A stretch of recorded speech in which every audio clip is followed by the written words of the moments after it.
사랑하는 성도 여러분, 거룩하신 하나님을 뵙는 복된 주일 예배 자리에 나오신 여러분들을 환영합니다. 베드로전서 5장 7절에 보면은 너희 염려를 다 주께 맡겨버리라. 이는 저가 너희를 공고하심이라. 하나님께서 우리의 삶을 관심을 가지고 돌보시기 때문에 염려하지 말라는 것입니다.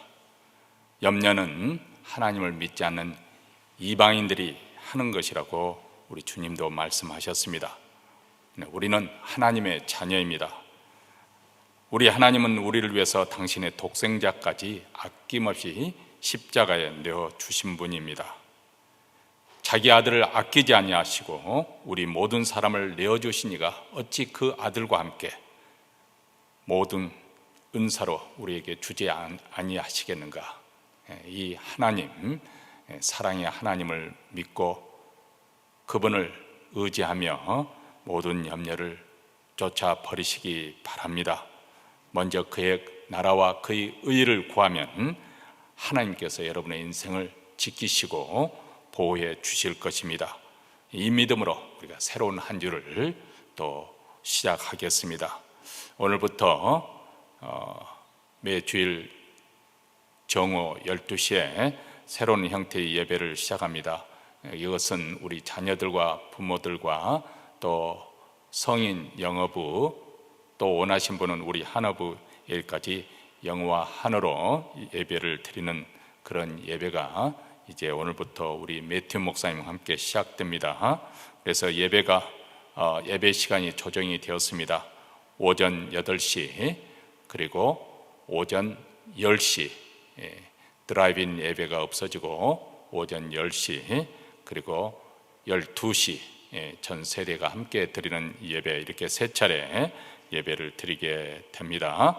또 이렇게 성도 여러분 또 널리 알려주셔서 예배 많은 성도들이 동참할 수 있도록 그렇게 해주시기 바랍니다.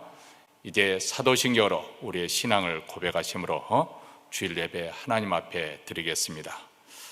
전능하사 천지를 만드신 하나님 아버지를 내가 믿사오며 그의 아들 우리 주 예수 그리스도를 믿사오니 이는 성령으로 잉태하사 동정녀 마리아에게 나시고 본디오 빌라도에게 고난을 받으사 십자가에 못 박혀 죽으시고 장사한 지 사흘 만에 죽은 자 가운데서 다시 살아나시며 하늘에 오르사 전능하신 하나님 우편에 앉아 계시다가 저리로서 산 자와 죽은 자를 심판으로 오시리라. 성령을 믿사오며 거룩한 공예와 성도가 서로 교통하는 것과 죄를 사하여 주시는 것과 몸이 다시 사는 것과 영원히 사는 것을 믿사옵나이다. 아멘. 찬송가 318장 예수가 우리를 부르는 소리, 우리 다 함께 부르시고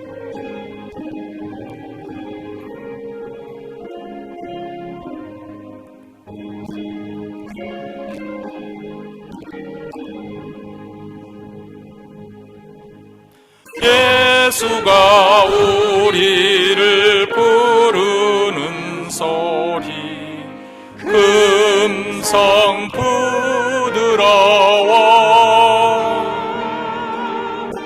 문 앞에 나와서 사면을 보며 우리를 기다리네. 오라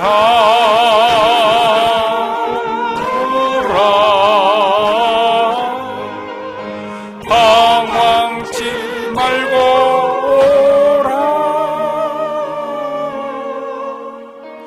죄 있는 자들아 이리로라.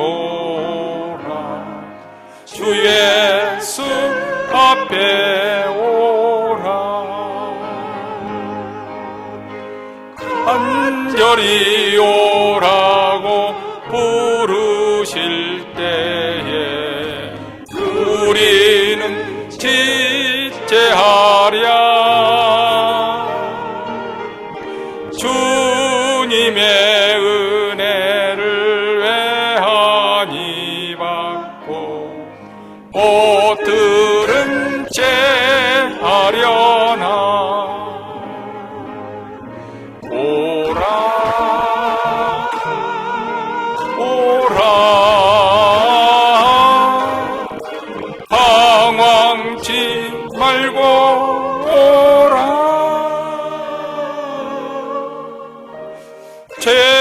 있는 자들아 이리로라.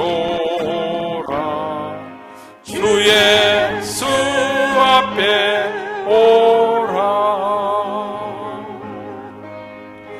세월이 살같이 빠르게 지나 쾌락이 끝이 나고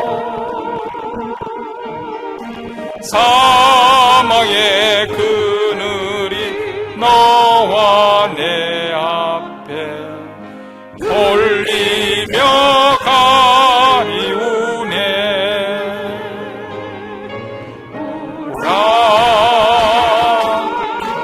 오라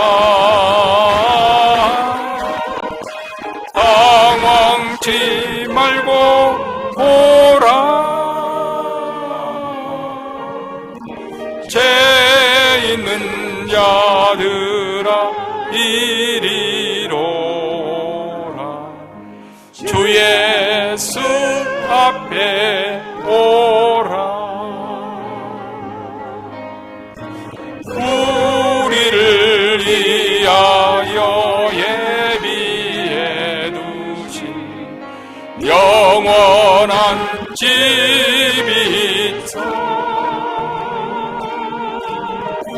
죄 많은 세상을 떠나게 될 때 영접해 주시겠네. 오라 오라 당황치 말고 오라.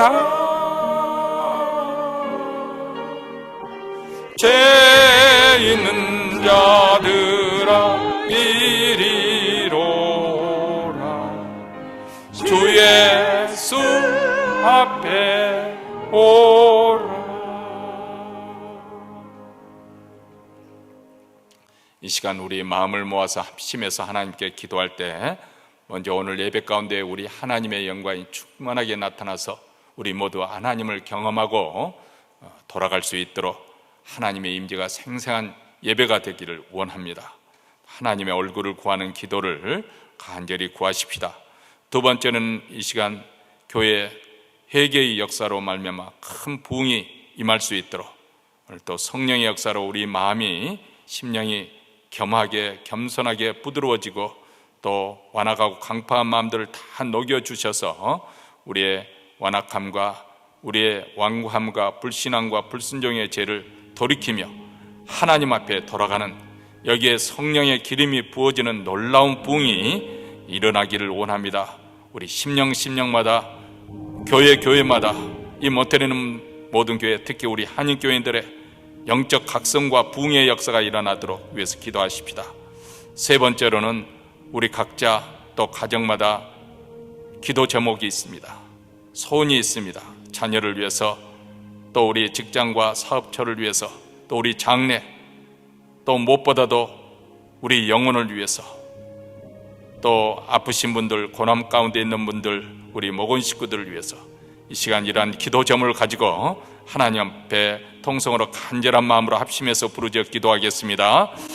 자비로우시고 은혜로우신 하나님 아버지, 오늘도 복된 주일을 맞이하였습니다. 하나님 우리를 긍휼히 여겨 주시옵소서. 자비를 베풀어 주시옵소서. 하나님의 은혜의 역사가 임하게 하여 주시옵소서. 오늘도 성령 충만한 은혜의 역사가 임하기를 원합니다. 하나님을 경험하고 하나님을 만나는 흔적을 안고 돌아가기를 원합니다.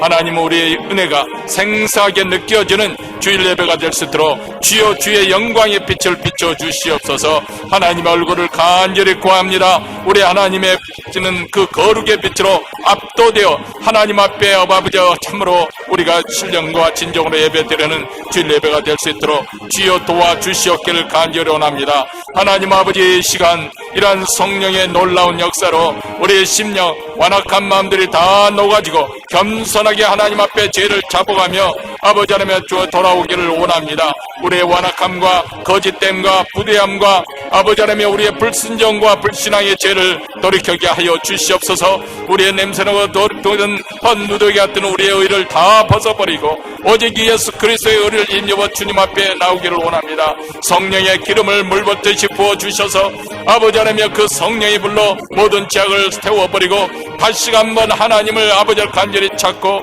하나님의 영광을 위해서 살고 결단하고 결심하는 저희들 되게 하여 주시고 이러한 교회의 놀라운 부흥의 역사가 아버지 하나님 몬트레게 아버지 하나님 퍼지게 나가게 하시고 특별히 우리 한인교회 아버지 하나님 오늘도 예배 드릴 가운데 하나님의 은혜의 역사 임하기를 원합니다.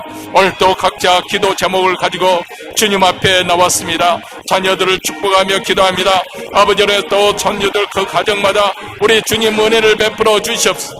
병 고침의 역사가 나타나게 하여 주시옵소서. 치유의 역사가 임하게 하여 주시옵소서. 회복시키는 아름다운 은혜의 은혜가 충만하게 임하기를 원합니다. 예배드리는 가운데 우리 심령이 녹아지고 우리 심령의 은혜로 충만하게 채워짐을 받게 하시고 하늘의 신령한 복으로 가득 채움을 받는 은혜의 자리가 되도록 주여 주께서 우리를 긍휼히 여기시고 우리를 만나주시고 우리에게 아버지로 우리 심령에 새롭게 하여 주시옵소서. 새로운 마음으로 새 출발하는 한 주가 되기를 원하오니 주님 주께서 도와주시옵소서.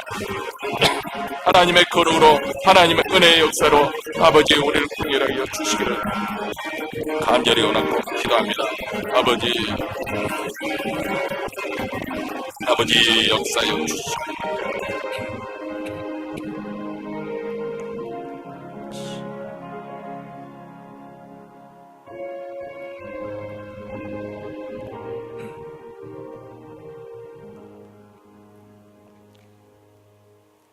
하늘에 계신 우리 아버지여, 이름이 거룩히 여김을 받으시오며 나라의 임하옵시며 뜻이 하늘에서 이룬 것 같이 땅에서도 이루어지이다. 오늘날 우리에게 일용할 양식을 주옵시고 우리가 우리에게 죄인 자를 사하여 준 것 같이 우리 죄를 사하여 주옵시고 우리를 시험에 들게 하지 마옵시고 다만 악에서 구하옵소서. 대개의 나라와 권세와 영광이 아버지께 영원히 싸움나이다. 아멘.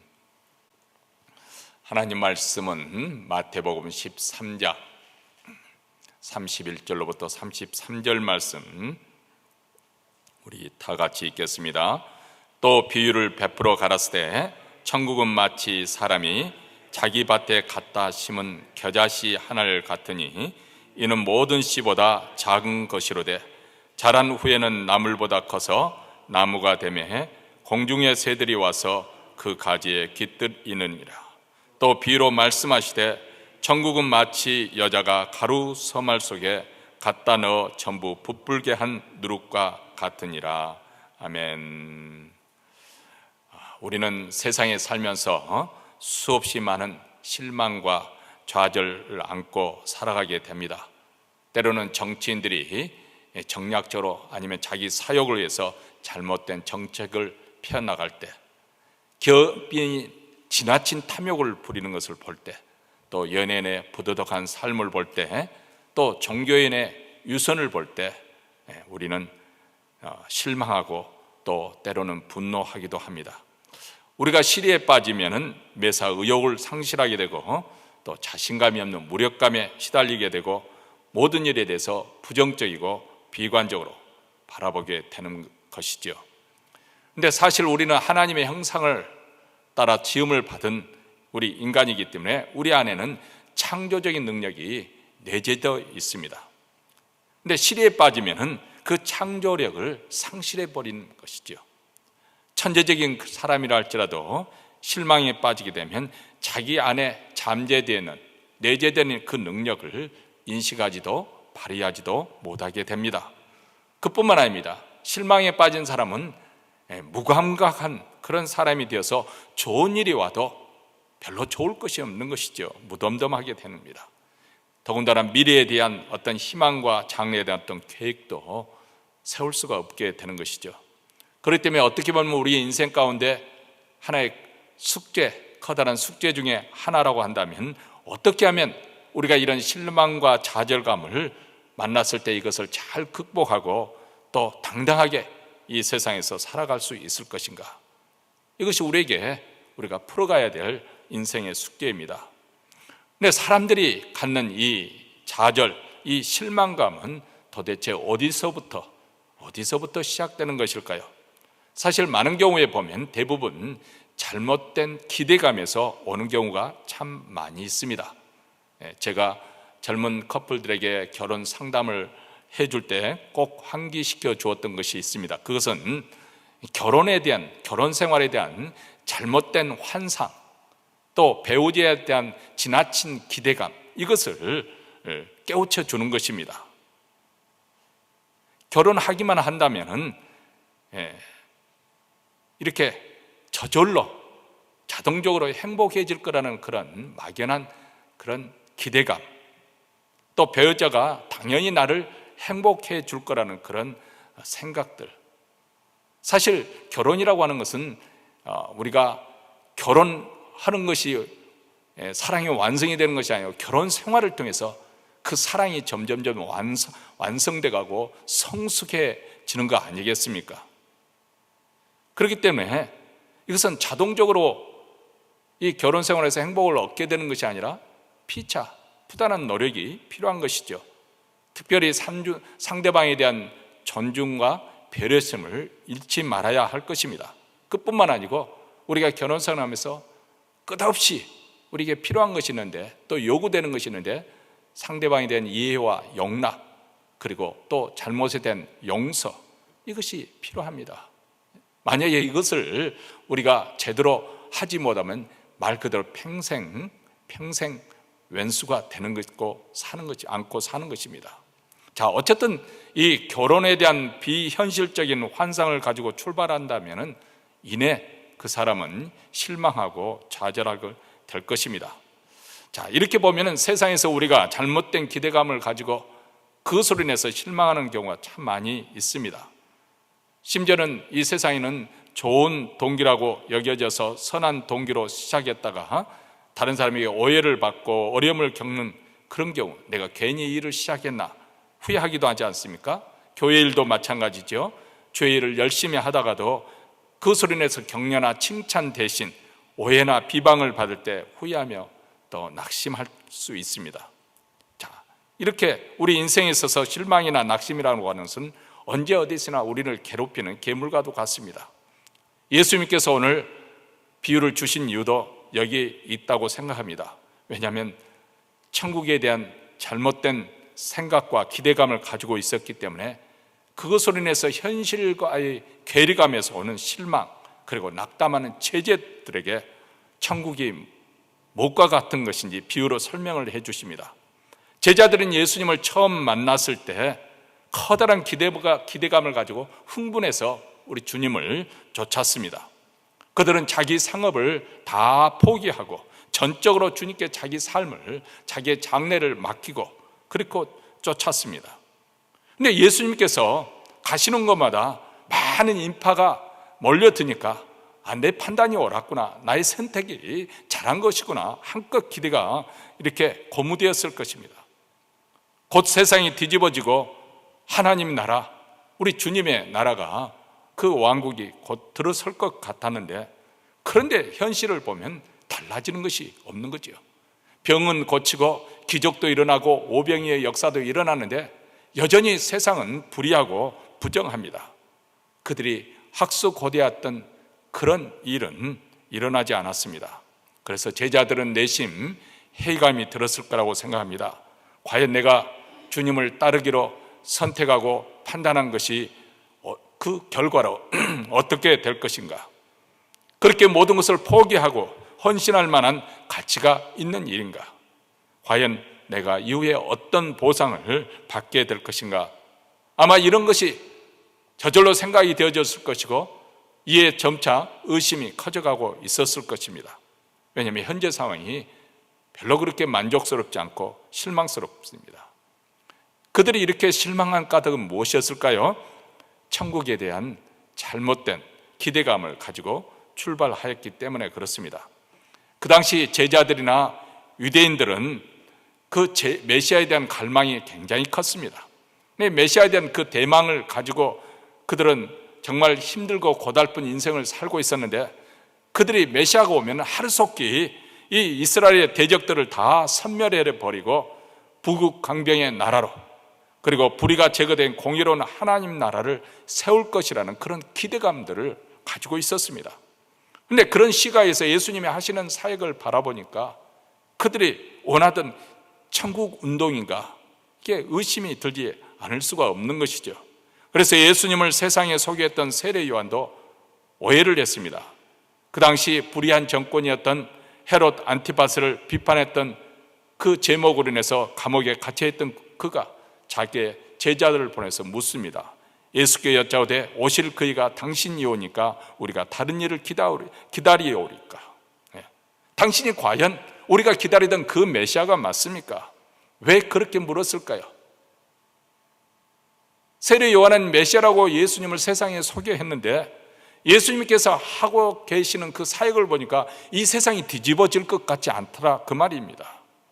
그들이 기대했던 것과는 사뭇 달랐습니다. 그들이 기대했던 메시아의 모습이 아니었습니다. 제자들도 오해했죠. 그래서 예수님께서는 이제 곧 자기에게 있게 될 십자가의 고난과 부활에 대해서 예고를 하였을 때 베드로는 예수님을 붙들고 말렸습니다. 베드로가 예수를 붙들고 가나에 가라되 주여 그리 마옵소서, 이 일이 결코 주에게 미치지 아니하리다. 아니, 어떻게 주님이 고난을 받아 죽게 된단 말입니까? 그럴 수는 없습니다. 메시아가 죽게 된다면 우리는 그러면 어떻게 됩니까? 메시아라면 마땅히 큰 권능으로 원수를 쫓아내고 왕으로 등극해야 될 것이 아닙니까?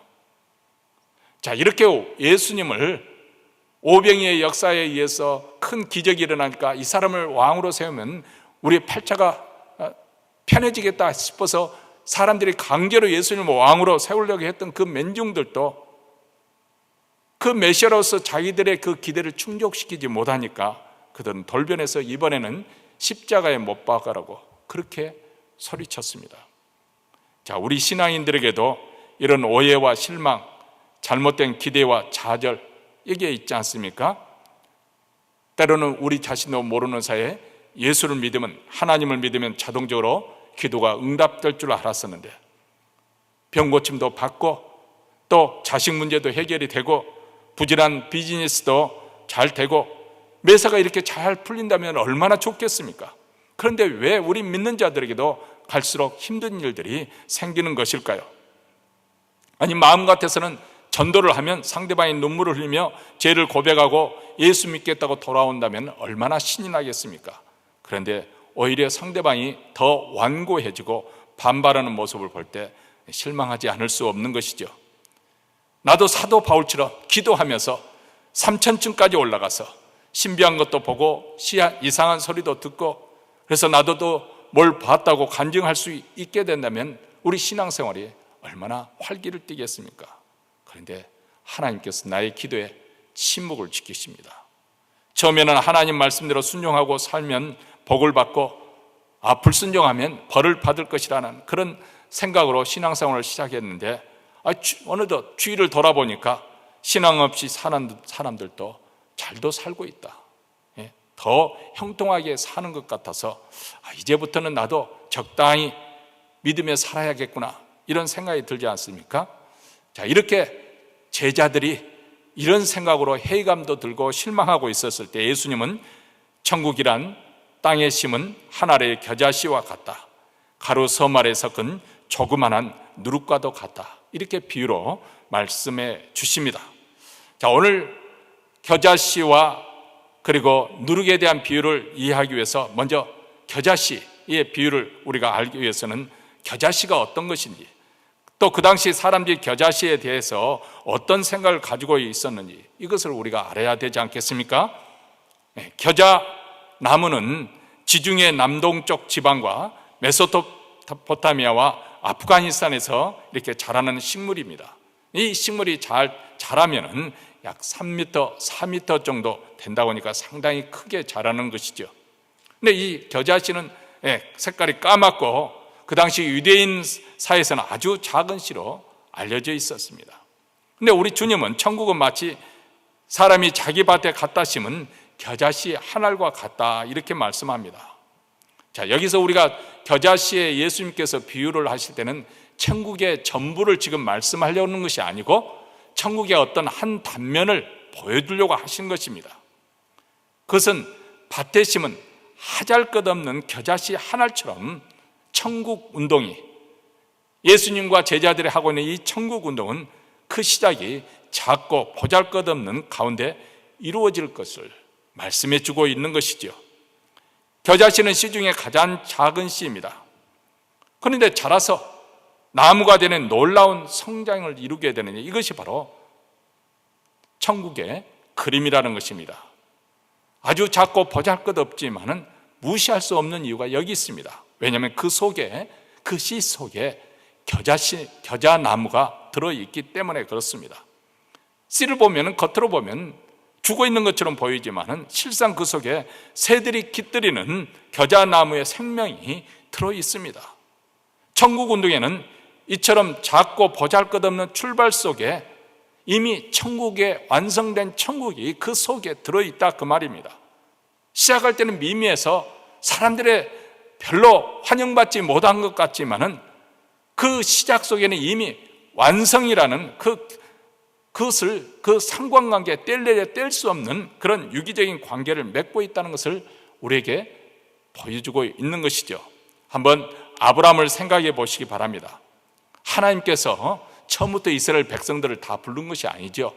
처음에 한 사람을 지목해서 불렀는데 그 사람이 바로 믿음의 족장인 아브라함입니다. 하나님은 아브라함 한 사람을 불렀지만은 그 아브라함 속에는 누가 들어있어요? 이스라엘 민족이 들어있는 거예요. 이미 이스라엘 민족이 그 안에 그 약속의 씨 이삭을 통해서 12지파가 나오게 되고 12지파를 통해서 이스라엘 민족이라는 그 민족이 이 아브라함부터 시작이 되는 것입니다. 뿐만 아니라 하나님께서 아브라함을 부르신 그 속에는 먼 훗날 장차 믿음으로 의롭다함을 받을 우리 신약시대 모든 그리스도인들, 이스라엘 백성들뿐만 아니라 이방 사람들이었던 우리 모두 믿는 이 그리스도인들이 바로 아브라함을 부르실 때 아브라함 속에 내재되어 있는 것입니다. 그래서 그가 고향을 떠나서 하나님이 지시하는 땅으로 가기 위해서 뗀 그 첫 걸음은 하나님 나라의 위대한 첫 걸음만큼이나 소중한 것입니다. 여러분, 사도행전에 나타난 초대교회의 경우도 마찬가지죠. 초대교회가 어떻게 성장했는지, 어떻게 부흥했는지, 그 후에 세계 교회의 역사는 겨자씨 비유에 대한 산 증거이지 않습니까? 사실 기독교는 로마 제국 관심 밖이었던 변두리 팔레스타인 땅에서 시작되었습니다. 그것도 한 목수가 로마 제국의 죄수로 십자가에 행해 처해지는 아주 잊혀버릴 수밖에 없는 미미한 사건에 불과할 수 있었습니다. 그런데 그분이 3일 만에 부활하시고 승천하셨습니다. 그리고 오순절 성령 강림으로 연결이 되죠. 처음에는 자기 자신들도 잡혀 죽을까 봐 벌벌 떨면서 문을 닫고 있던 그런 소수의 무리들이 성령 충만을 받게 되니까 두려움을 떨쳐버리고 담대히 천국 복음을 전파하지 않습니까? 때로는 하루에 3,000명, 5,000명 되는 사람들이 그리스도의 복음에 돌아옵니다. 마침내 로마 제국 심장부인 로마시와 그리고 로마 제국 황실까지 복음이 전파되고 마침내 로마가 이 기독교의 무릎을 꿇게 됩니다. 이렇게 복음은 팔레스타인에서부터 시작해서 소아시아, 지금의 터키를 건너가서 그리스와 로마를 거쳐 유럽으로, 그리고 유럽에서 영국으로, 영국에서 미국으로, 또 아시아, 또 대한민국, 중국, 이렇게 해서 계속해서 지금 서진해 가고 있습니다. 이 천국 운동은 코로나 팬데믹으로 해서 우리가 보기에는 위축당하는 것 같지만은, 그러나 지금도 계속해서 천국 운동은 계속 진행될 것이고 천국은 계속해서 확장되고 진군해 가고 있습니다.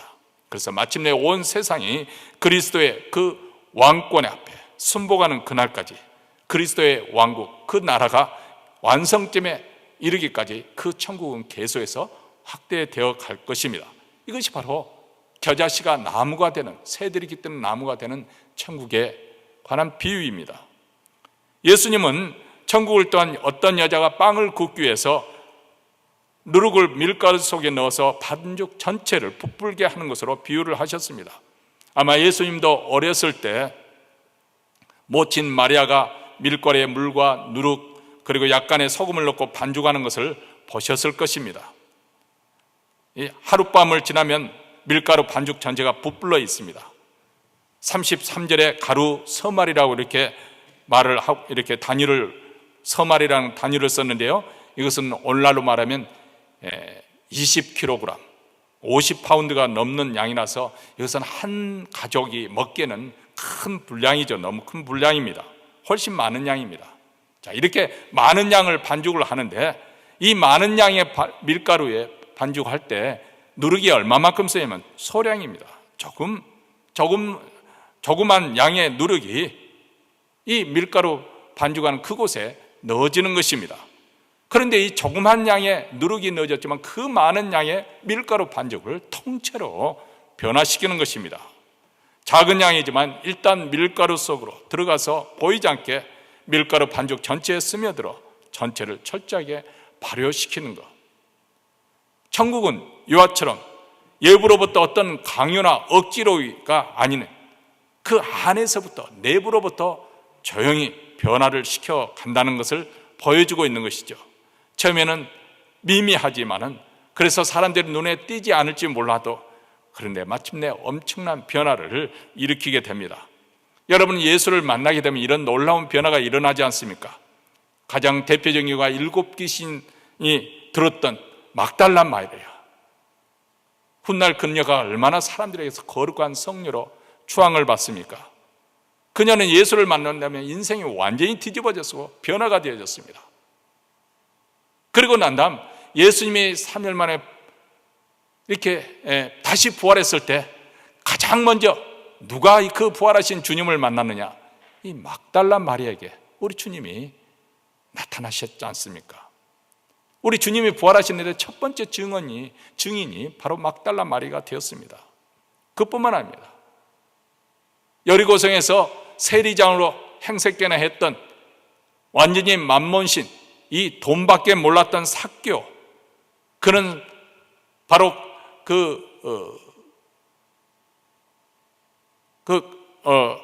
나무 위에 올라서 예수님이 가시는 그곳에 예수님을 만난 그 삶은 완전히 그것으로 인해서 뒤집어지지 않습니까? 가난한 자를 위해서 자기 재산 절반을 내어놓겠다 할 만큼 완전히 이 돈이라는 우상을 버리고 주님을 섬기게 되는 놀라운 변화를 가져오게 됩니다.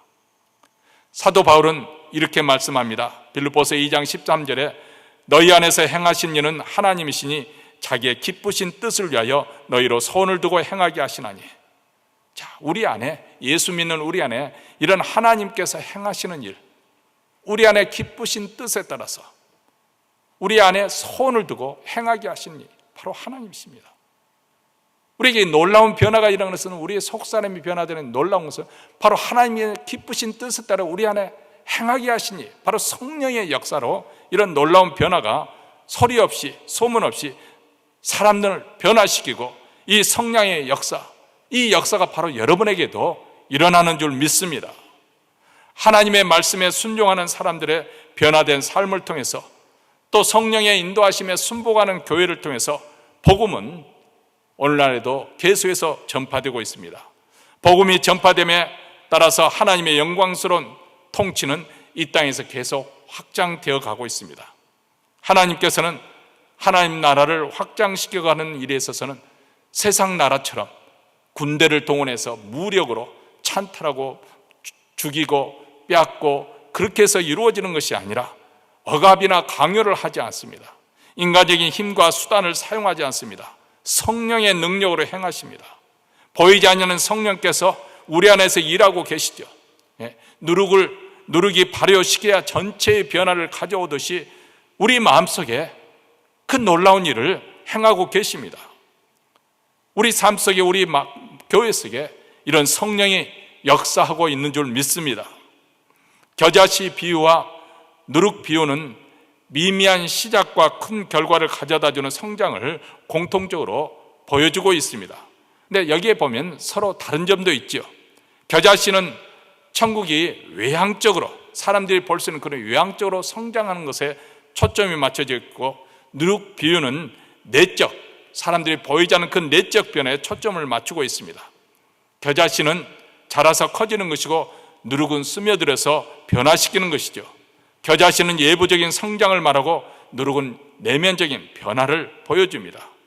겨자씨는 모든 족속으로 제자를 삼는 복음화를 말씀해주고 있고, 누룩 비유는 착한 행실로 너희 하나님께 영광을 돌려드리는 삶의 변화로 설명해 줍니다.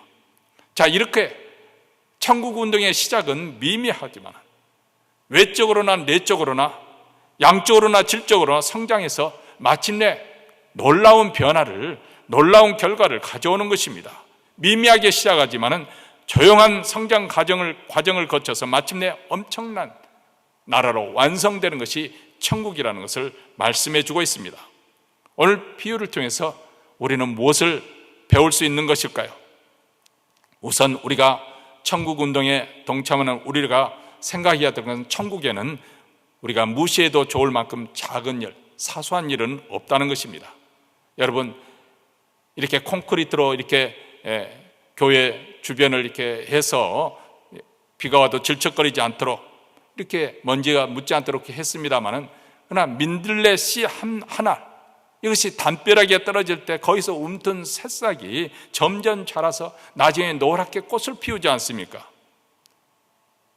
심지어는 식물이란 것, 나무가 자라면서 돌을 쪼개기도 하고 시멘트 포장을 들추고 나오는 그런 경우도 여러분 목격하지 않습니까? 왜 그런 놀라운 역사가 일어나는가? 왜냐하면 그 씨 안에 생명력이 들어있기 때문에. 생명력은 이토록 위대한 것입니다. 하나님께서 우리 마음속에 심은 하나님의 말씀의 그 작은 씨앗이 마치 이와 같습니다. 거기에 하나님의 생명력이 들어있어 우리 내면 생활에 틈바구니에 파묻혀 있는 채로 끝나지 아니하고, 그 사람의 영혼과 심령을 사로잡혀서 변화시켜지고, 그리고 마침내 그것이 겉으로 변화된 삶을 통해서 밖으로 나오게 되고, 그래서 그 하나님의 말씀이 살았고 운동력이 있다는 것을 스스로 증거시켜 주는 것이죠. 물론 우리가 살고 있는 이 세상은 아주 크고 화려하고 또 많은 것을 소유하는 것을 강조를 합니다. 그런데 성경은 하나님이 이르를 작고 사소하다고 해서 무시하지 않아야 돼. 오히려 그것이 중요하다는 것을 그렇게 말씀하고 있습니다. 예수님도 작은 것을 소중하게 여겼습니다. 그래서 우리에게 말씀하시기를, 지극히 작은 것에 충성된 자는 큰 것에도 충성되느니라, 이렇게 말씀합니다. 예수님께서는 가부의 엽전 2분, 정말 보잘것없는 연보였지만 그 여인 속에, 마음속에는 하나님을 사랑하는 마음, 헌신된 마음을 보시고 칭찬하셨습니다. 예수님의 이름으로, 주님의 이름으로 작은 소자에게 건네준 냉수 한 그릇에도 결코 상을 잊지 않을 것이라고 말씀하신 이유도 여기 있습니다. 하나님 나라의 일은 아무리 작은 일이라도 무시할 수 없습니다. 왜냐하면 겨자씨가 자라서 새가 깃드는 나무가 되고 적은 양의 누룩이 전체 바둑을 부풀리게 하기 때문에 천국에는 무시될 만한 작은 일이라는 없는 것입니다. 또 한 가지 우리가 이 비유를 통해서 배우게 된 것은, 천국의 생명력을 우리가 가소평가해서는 안 된다는 것입니다. 예수님이 천국 복음을 전파하여 병을 고치시고 귀신을 쫓아냈던 대목이 복음서에 자주 언급되지 않습니까? 마태복음 4장 23절과 24절에 보면 예수께서 온 갈릴리에 두루 다니사 저희 회당에서 가르치시며 천국 복음을 전파하시며 백성 중에 모든 병과 모든 약한 것을 고치시니 그의 소문이 온 수리아에 퍼진지라. 사람들이 모든 앓는 자, 곧 각색 병과 고통에 걸린 자, 귀신 들린 자, 간질하는 자, 중풍병자를 데려오니 저희를 고치시더라.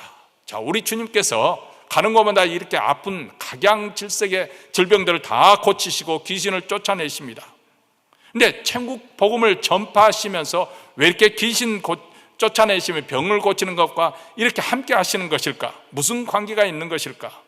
이것을 우리가 생각해 본 적이 있습니까? 자, 천국 복음이 전파되고 그곳에 천국이 임하게 되면 천국이라는 것은 하나님의 통치권이 미치는 영역이라고 제가 지난 시간에 말씀을 드렸습니다. 이 천국 복음이 전파되므로 그 복음을 받아들여야 순복하는 그곳에 하나님의 통치가 이루어지는 것입니다. 지금 이곳에서 하나님의 통치가 이루어지고 있는 것이죠. 하나님 나라가 현존하고 있습니다.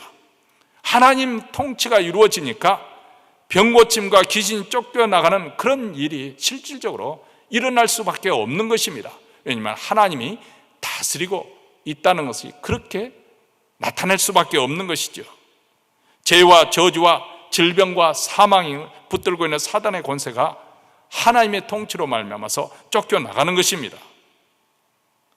예수님께서 말씀을 증거하실 때 귀신들이 쫓겨나가는 이유가 여기 있습니다. 바로 예수님 명하시자 더러운 귀신이 쫓겨나가는 그 이유는 하나님의 권세가 임하게 되니까 더 이상 사악한 영들이, 더러운 영들이 거기에 버틸 수가 없는 것이죠. 마치 빛이 임하면 어둠이 쫓겨나가는 것과 같습니다. 하나님은 선하시고 의로우시고 거룩하시고 자비하시고 사랑이시기 때문에 이 어둠의 권세, 어둠의 역사는 쫓겨나가게 됩니다. 천국이란 이상향을 꿈꾸는 유토피아가 아니고 또 죽어서 가는 그런 천당만을 의미하는 것이 아닙니다. 바로 예수님께서 이 땅에 오심으로 하나님이 통치하시는 다스리시는 천국이 임하였습니다. 그것을 가시적으로 실제적으로 보여주는 것이 병고침과 귀신이 쫓겨나가는 것으로 보여지고 있는 것입니다.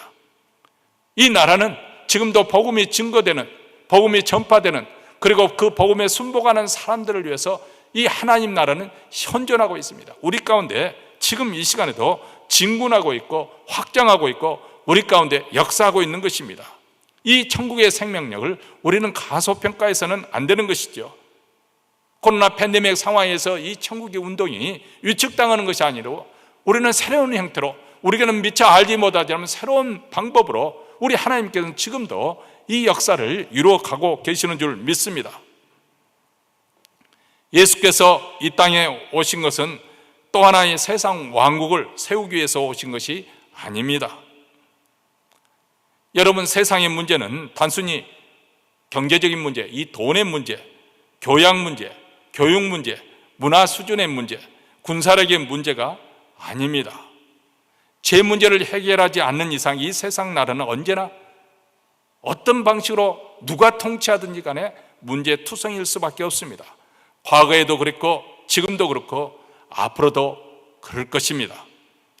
그러므로 우리가 하나님 나라를 앙망하는 이유가 바로 여기 있습니다. 오직 하나님 나라만이 빛으로 충만하고 공의롭고 은혜롭고 죄에서 자유하게 되고 생명력이 넘치게 되고 여기에 사랑과 평강이 있고 영생이 충만한, 이것이 바로 하나님의 나라거든요. 예수께서는 이 하나님의 나라를 우리에게 주시려고 이 땅에 오셨고 그래서 십자가에 죽으셨고 부활하셨습니다. 우리를 죄와 죽음의 세력에서 해방시켜 주시고 하나님의 생명을 가지고 살아가도록, 그 하나님의 나라에 들어가도록 우리를 불러주셨습니다. 하나님 나라, 그 나라는 지금 여기에도 우리 가운데 여전히 충만하게 임재하고 있습니다. 그분의 다스림이 임하기 때문에 어둠의 색이 물러가고 하나님의 회복과 축복이 나타나게 되는 것이죠. 온갖 병과 귀신과 간질과 중풍병자들 다 고침을 받고 상처와 약한 영생이 치유되고 폭력과 거짓과 불의와 불법이 떠나가게 됩니다. 대신 생명과 자유가 임하게 되고 화평이 임하게 되고 기쁨이 임하게 되고 거룩과 의로움, 은혜와 평강이 임하게 됩니다. 천국이 이미 우리에게 임하고 있고 이곳에 현존하고 있습니다. 그 나라는 중단되지 않을 것이고 현재도 진행 중입니다. 확산 중입니다. 이를 위해서 우리 주님께서는 우리에게 이렇게 지상명령으로 남겨주셨습니다. 마태복음 28장 19절부터 20절 말씀입니다. 그러므로 너희는 가서 모든 족속으로 제자를 삼아 아버지와 아들과 성령의 이름으로 세례를 주고 내가 분부한 모든 것을 가르쳐 지키게 하라. 볼지어다 내가 세상 끝날까지 너희와 항상 함께 있으리라. 자, 우리 주님께서는 우리에게 모든 족속으로 제자를 삼으라 이렇게 명령을 주시고 난 다음에 약속을 해 주시기를 세상 끝날까지 항상 함께 하시리라. 우리 주님은 결코 우리를 그와 같이 내버려 두지 않겠다 약속하시고, 그 약속을 지키시고자 약속대로 성령님을 이 땅에 보내주신 것이고, 누구든지 예수를 믿는 자 앞에 그 성령께서 들어오셔서 내조해 주십니다. 함께 하시고 능력과 권세를 주십니다. 죄를 이기고 세상을 이기고 저주를 이기고 하나님의 권세를 이길 힘을 주십니다. 여러분, 하나님의 나라는 먹고 마시는 그런 인간적인 수준이 아니라 하늘의 신령한 기쁨과 평강과 거룩입니다. 근데 그 나라를 우리가 충만하게 누리지 못하는 이유는 무엇일까요? 그 이유는 이 성령님을 환영하지 않고 그 성령님의 역사를 더 힘있게 받아들이지 않기 때문에 우리가 그 나라의 평강과 거룩과 기쁨을 우리가 누리지 못하는 것이죠. 다시 말해 하나님 말씀에 우리가 순복하지 못하기 때문에, 비록 예수를 믿어서 구원받은 성도이지만은 우리가 구원받은 성도답게 하나님의 백성답게 믿음으로 살지 못하니까 우리의 불순종과 불신앙의 그 죄로 인해서 그런 은혜가, 그런 축복이 가로막혀 있는 것입니다. 그 나라를 상상해 느끼지 못하는 거예요. 반면에 우리에게 보이는 세상이 커 보이고 화려해 보이고 그것에 유혹받게 되고, 하나님 나라는 제자들처럼 아주 시시해 보이고 별 일 없는 것처럼 느껴지는 이유가 바로 여기 있습니다. 사랑하는 성도 여러분, 오늘 말씀을 들으면서 이 겨자씨에 불과하였던, 그리고 누룩 조금 소량의 그것에 불과했던 것이 어떤 변화를 일으키는가, 우리가 동참한 이 하나님의 교회 그리고 하나님의 복음의 운동에 우리가 동참함을 통해서 이것이 어떻게 그 결국에는 창성하게 될 것인가. 아마 그때가 되면 우리는 이 놀라운 영광스러운 하나님 나라에 압도를 당하게 될 것이고, 놀람과 경이로움과 그리고 희열과 또 평강으로 가득 찬 그런 나라를 보게 될 것입니다. 그 영광스러운 나라를 바라보면서 이 천국 운동에 우리 모두 다 동참하고 힘쓰는 우리 모두가 되시기를 주의 이름으로 축원합니다. 기도하겠습니다.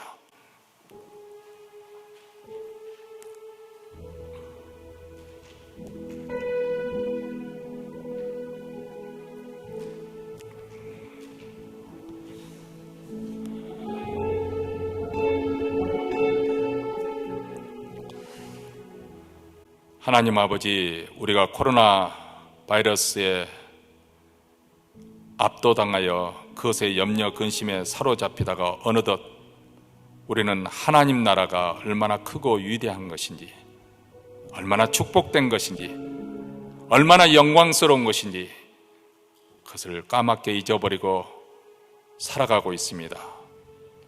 오늘 말씀을 통해서 다시 한번 우리로 하여금 이 영광스러운 부요한 하나님 나라를 바라보게 하여 주시고, 이 천국 운동에 동참하고자 하는 그런 열망과 열심을 다시금 불태워주게 해 주시니 감사합니다.